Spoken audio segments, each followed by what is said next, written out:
भोजनात जास्त मिठाचा वापर किडनीसाठी ठरू शकतो घातक। आपल्याला जर भोजनात जास्त मीठ घेण्याची सवय असेल तर आपल्याला मूत्रपिंडाचा विकार जडण्याची शक्यता असल्याचे ताज्या संशोधनातून दिसून आलं आहे। मीठ हा भोजनातील अविभाज्य घटक आणि प्रकृतीसाठी आवश्यक असले तरी याचा अतिरेक हा आरोग्याला धोकादायक असल्याचे आधीच सिद्ध झालेलं आहे। यातच आता ताज्या संशोधनातून यातील भयावह पैलू समोर आला आहे। अनेक जण जास्त मीठ खातात तर बऱ्याच जणांनी भोजनात वरून मीठ घेण्याची सवय असते। यामुळे सिकेड म्हणजेच क्रॉनिक किडनी डिसीजचा धोका वाढू शकतो असे एका संशोधनातून समोर आलं आहे।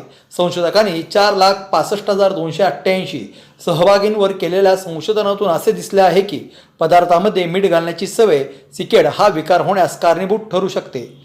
संशोधकाच्या या चमूला असे आढळून आले आहे की जे लोक त्यांच्या जेवणात मीठ घालत नाहीत त्यांच्यापेक्षा जे लोक त्यांच्या जेवणात मीठ घालतात त्यांना हा आजार होण्याची शक्यता जास्त असते। उच्च मूत्रपिंडाच्या चाचण्या आणि कमी बॉडी मास इंडेक्स असलेल्या लोकांमध्ये हा धोका अधिक असल्याचे या पथकाला दिसून आलं आहे। आधीच्या संशोधनातून असे दिसून आले आहे की पदार्थामध्ये जास्त मीठ वापरायची सवय हृदय व रक्तवाहिन्यांसंबंधित रोग, अकाली मृत्यू आणि टाईप 2 मधुमेहाचा धोका वाढवू शकते। याला ताज्या संशोधनाने दुजोरा दिलेला आहे। मी शर्वरी, सबस्क्राईब करा तिचा जागर न्यूज, शेजारी दिलेलं बेल आयकॉन म्हणजे घंटी दाबा, जेणेकरून तुम्हाला आमच्या साऱ्या अपडेट्स येत